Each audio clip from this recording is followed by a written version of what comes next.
धार्मिक लोग देवताओं के रूप में देखते हैं तो चंद्रमा उन्हें वैसा ही प्रतीत होता है। इसी प्रकार जो भगवान को जैसे भजते हैं भगवान भी उसे वैसे ही प्रतीत होते हैं। आगे कर्म के प्रकार बताते हुए श्री भगवान बोले, अर्जुन, कर्म क्या है, अकर्म क्या है और विकर्म क्या है, इस प्रकार इसका निर्णय करने में बुद्धिमान पुरुष भी मोहित हो जाते हैं। इसलिए वह कर्तव्य तत्व मैं तुझे भली भांति समझाकर कहूँगा, जिसे जानकर तो शुभ अशुभ सब कर्मों से बंधन मुक्त हो जाएगा। क्योंकि कर्म, अकर्म और विकर्म का स्वरूप जानना चाहिए। जो मनुष्य कर्म में अकर्म देखता है और अकर्म में कर्म देखता है वह मनुष्य बुद्धिमान है। वह योगी समस्त कर्मों द्वारा करने वाला है। अर्थात श्री कृष्ण समझा रहे हैं, जो व्यक्ति कर्म करता हुआ भी खुद को कर्ता नहीं जानता, केवल कर्तव्य समझकर कर्म करता है, उसे कभी अहंकार नहीं होता और वो व्यक्ति कर्म करता हुआ भी अकर्म को प्राप्त होता है। जैसे हमारी माता केवल कर्तव्य समझकर हर कर्म करती है। अकर्म यानी कर्म ना करना और ऐसा ना करते हुए भी खुद को कर्ता समझना। ऐसे व्यक्ति का खुद पर कोई कंट्रोल नहीं होता, क्योंकि उसके सारे कर्म भोगों को प्राप्त करने के लिए और दिखाऊ होते हैं। और विकर्म यानी किसी विशेष कार्य को करना। हमारी युवा पीढ़ी केवल एंटरटेनमेंट के लिए ही अपना जीवन जी रही है। उसके सारे कर्म सुख प्राप्ति के लिए हैं। तो इस प्रकार कोई कैसे विकर्म के लिए प्रेरित होगा? दोस्तों, श्री कृष्ण का सीधा मतलब है कि जो अकर्म में कर्म देखता है वह घमंड को प्राप्त नहीं होता और कर्म कर्तव्य समझकर करता रहता है। और अकर्म यानी काम ना करते हुए भी खुद को कर्ता जानने वाला पुरुष हमेशा अपनी इंद्रियों के कंट्रोल में रहता है।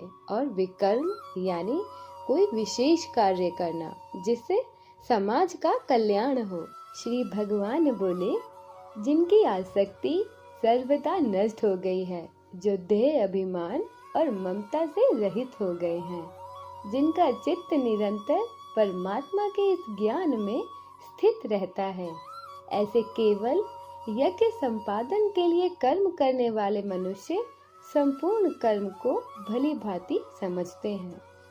दोस्तों, भगवान यहाँ समझा रहे हैं कि कर्म शरीर के द्वारा ही संभव है और यह शरीर इस प्रकृति की ही देन है।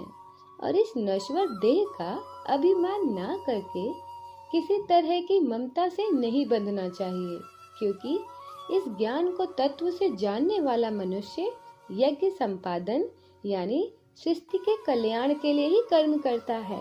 श्री भगवान बोले, कितने ही योगी जन अपान वायु का प्राण वायु में हवन करते हैं, वैसे ही अन्य प्राण वायु में अपान वायु का हवन करते हैं। तथा अन्य कितने नियमित आहार करने वाले प्राणायाम परायण पुरुष प्राण और अपान की गति को रोककर प्राणों को प्राणों में हवन करते हैं। ये सभी साधक यज्ञ द्वारा पापों को नाश कर देने वाले और ज्ञान को जानने वाले हैं।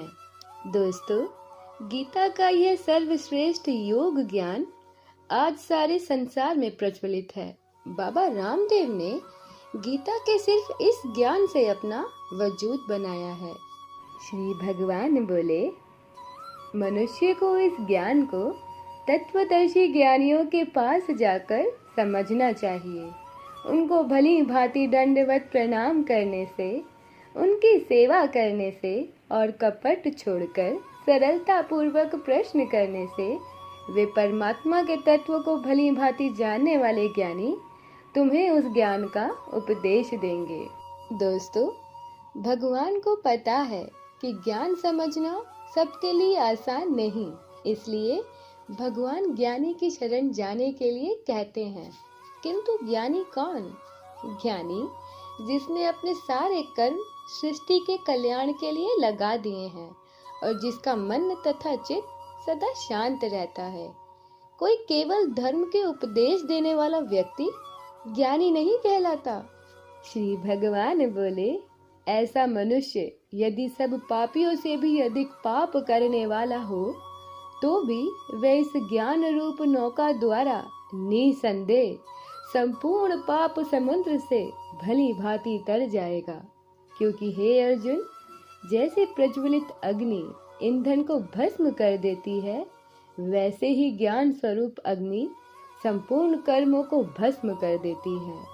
दोस्तों, इस ज्ञान को समझना यानी सभी पापों का त्याग करना, क्योंकि ज्ञान कर्म ही मनुष्य की भीतरी शुद्धि कर सकते हैं और एक पापी अपने पापों को स्वीकार किए बिना उन्हें कभी नहीं सुधार सकता।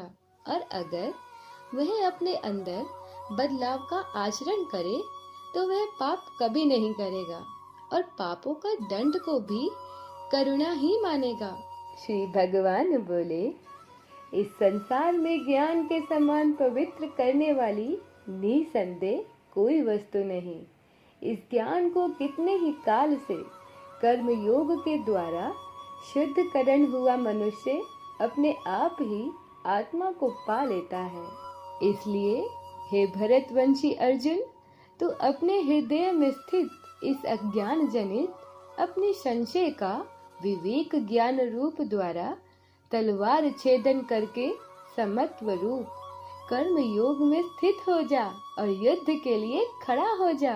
दोस्तों, यहाँ समाप्त होता है गीता का चौथा अध्याय, जहाँ हमने भगवान के होने वाले अवतारों के रहस्य जाने और कर्म अकर्म विकर्म को भी जाना, जिससे यह प्रतीत होता है कि हम सभी एक दूसरे से जुड़े हैं। तो हमारे कर्म केवल अपने स्वार्थ के लिए नहीं होने चाहिए, पर इन कर्मों का महत्व समझना इतना आसान नहीं। इसलिए मिलते हैं गीता के 5वें अध्याय कर्म संन्यास योग में। तब तक के लिए जय श्री कृष्ण दोस्तों।